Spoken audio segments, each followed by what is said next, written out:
Station, this is Houston. Are you ready for the event? Houston, this is Station. I am ready for the event. ESA, this is Mission Control Houston.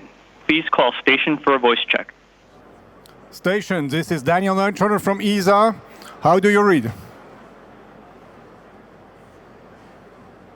Hi, Daniel. I read you loud and clear. How do you read me? Great to see you, Sophie. Loud and clear. Great to have you on the screen here. We are here at the ILA Air Show in Berlin. I'm on stage with Director General Josef Aschbacher, Thomas Reiter, who was the first ESA astronaut on a long-duration mission on the ISS, and of course your colleagues, Alex and Matthias. So great to see you. Great to see you in this fantastic shape. How are you? You are now on station since the 14th of February, so a couple of months. How is it going so far?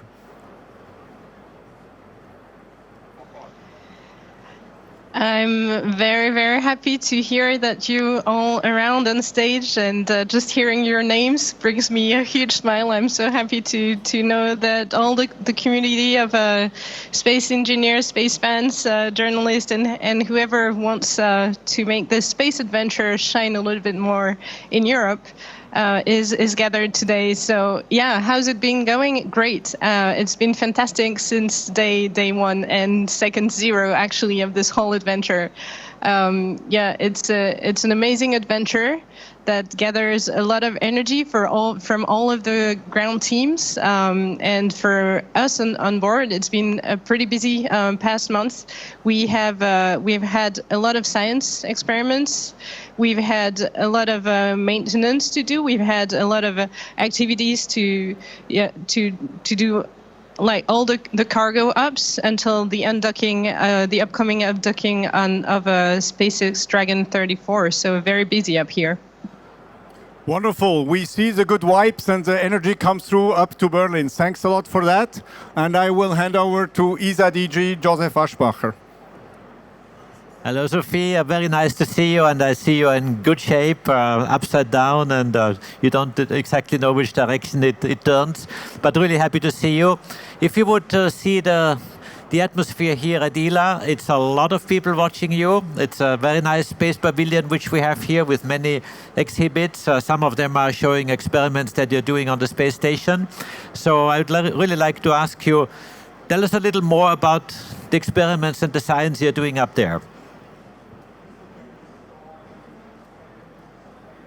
Okay, sir, I'm very happy to hear your voice. It also brings me a big smile. Thank you for being all gathered here.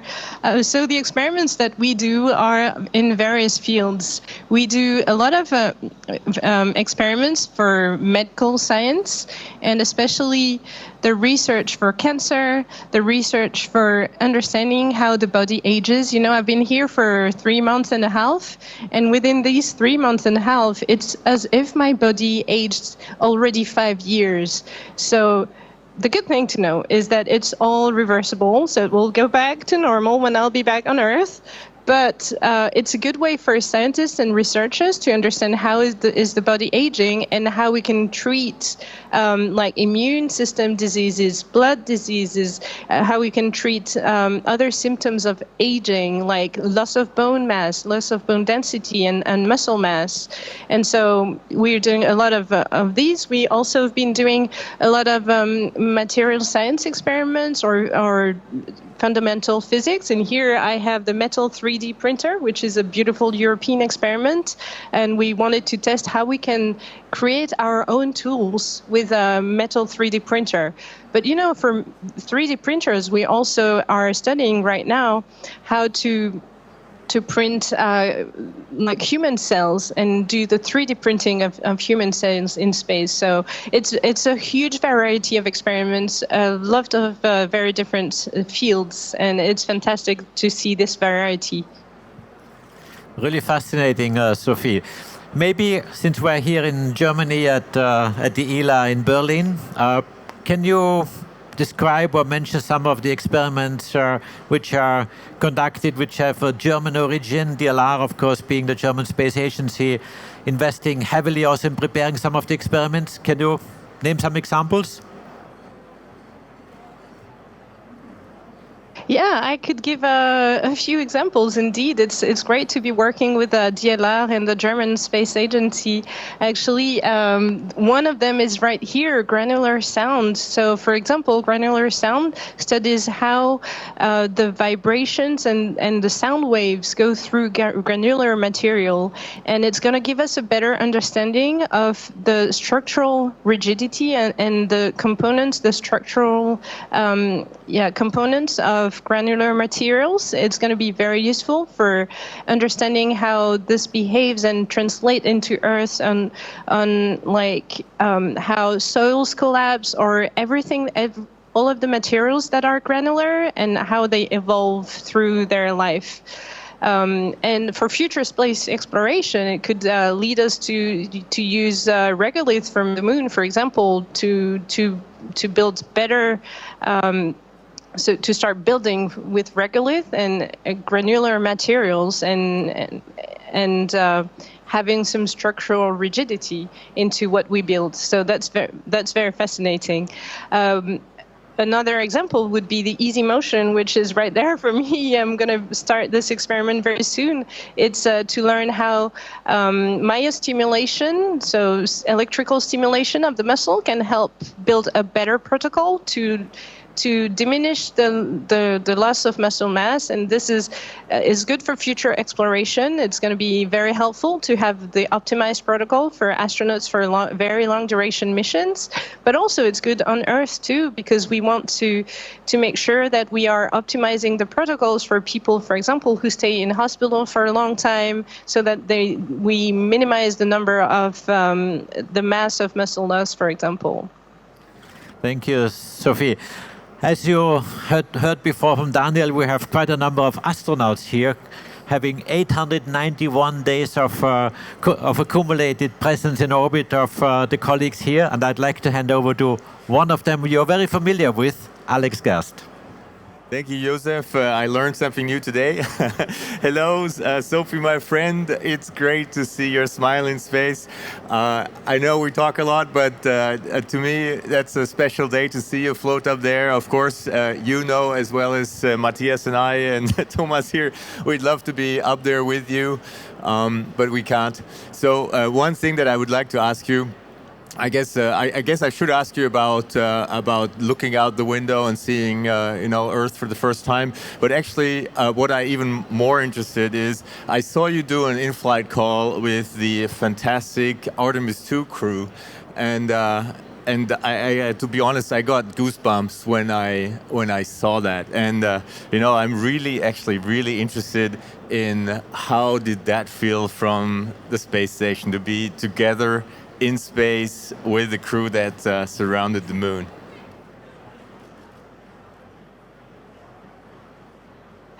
Thank you very much, Alex, for this question. Yeah, actually, talking to the Artemis crew gave us also, all of us, the goosebumps too.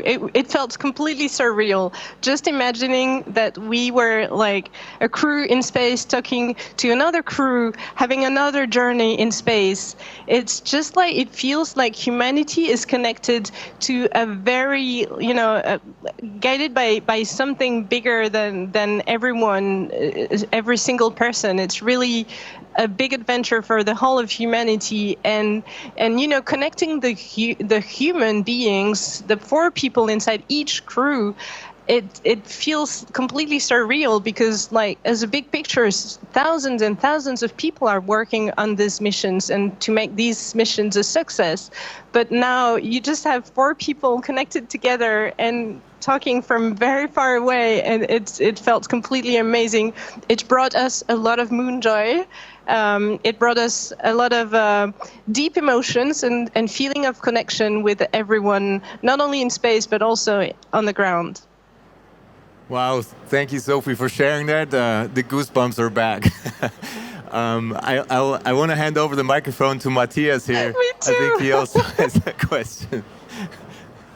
Hey, salut Sophie. It's really great to see you happy up there in space, performing lots of experiments, and Columbus looks busy as in the old days when Alex and I were up there. That's great. I also I'm happy to hear about these experiments, CranComp, Easy Motion. That shows me there's a continuity of our research in space. But you're also doing educational activities to inspire the next generation. Can you tell us some words on this? Yeah, thank you, Matthias. It's also great to hear your voice. Oh my God, so many friends. It's so nice to hear the voice of friends from like all astronauts and Daniel and Josef. Thank you so much. So yeah, the experiments that we are doing for education purposes are also very like in very different fields. I did a few months ago the AstroPie, which is a contest for computing and computer science, where students could send their programs and we see their pictures on a little computer in here. So that was amazing. I did also another experiment in the field of biology, where I was growing seeds in here. It's actually this big box right here. And on Earth, 460,000 pupils were doing the same in classrooms, and they would observe how the seeds grow and how it is influenced by the light and the different conditions that they have. So that was amazing.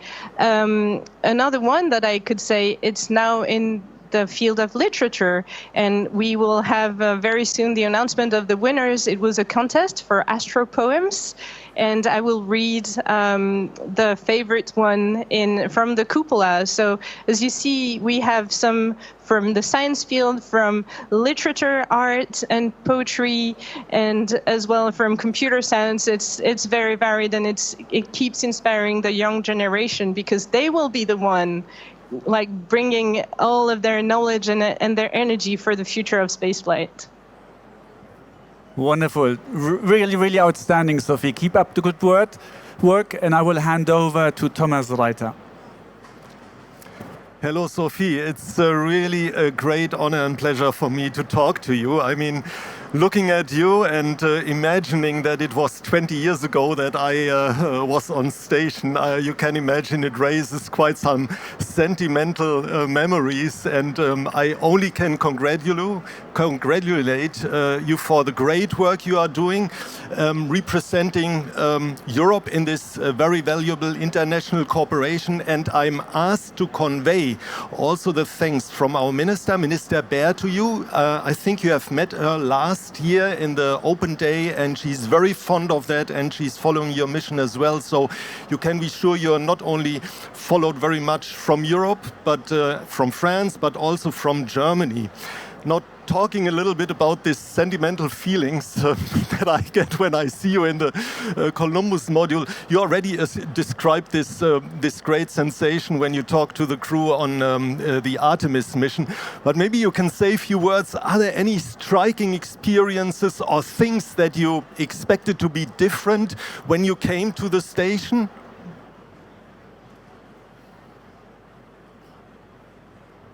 Thank you very much, Thomas, and what a great honor to talk to the first German who went to space, and especially to do this long duration mission on ISS. So, yeah, I mean, everything is striking. Like when you arrive in space and when you train for going to space, you quickly understand that nothing is normal. It's kind of everything is a little bit offset to what you've done in your entire life, and you understand when you arrive in space, like, wow. So not only you need to stand on the shoulder of giants like you, yet like all of the previous communities of astronauts and ground teams who helped build the spaceflight. And so that space flight has come to a mature level today. So we do rely on the legacy of people like you, like everyone in the past 50 years. And yes, because space is difficult. Space is very different from what we are used. Space it needs energy from everyone. And so yeah, I've been struck by everything, to be honest. It's an extraordinary adventure. I mean, of course, I could tell you how fun it is to do a salto or a somersault, or how fun it is to move in 3 dimensions, how exciting it is to work on all of the science. But truly, what for me is the biggest learning point is that spaceflight is so challenging that we need the passion and the work from thousands of people. And we feel this passion every time we take the mic and talk to the ground teams. So thank you to everyone. Sophie, thank you so much for these words. There is an applause here from the auditorium. It has really been a pleasure. I wish you all the best for the rest of your mission. Looking forward to meet you after you return. And now I hand over back to Daniel. Yeah, there are only 2 minutes left, so very rapidly, Sophie. Can you share with us what is for you? You have a very tight schedule. What is for you now absolutely key? Also in the cooperation with NASA, we have Amit here with us in the public. Just your last thoughts on that before you go back to work. Yeah, so thank you very much for everyone working in this field. As I said, space is hard, space is challenging, and we need all of the energy in all over the space agency from all over the world. I think that there is a huge trust among the agencies in the world, and for me, I really want this ISS to be a symbol that everyone can contribute. You know, if you compare how much we can contribute, we want, as Europe, we want to be not only the tree that can stand still and steady thanks to other trees around, but we want to be a tree with its own roots and to stand still and courageous and brave into the spaceflight environment and give the best to the other trees, you know, so that we build like a very consistent and each bringing our knowledge, sharing resources, sharing excitement, sharing inspiration for the youth. It's really something that gathers the whole humanity. And I hope to see a lot of good cooperation. It's for the best of humanity because it's specific. It's for the progress of science. And oh my God, it just gives me the goosebumps just thinking about all this. But it's going to be fascinating. The future decades are going to be fascinating, even more that we can even imagine right now. So thank you for all international partners to trust us, and let's give the best of what we can give in Europe. Thank you so much. Thank you for all what you do. Talk to you soon. All the best.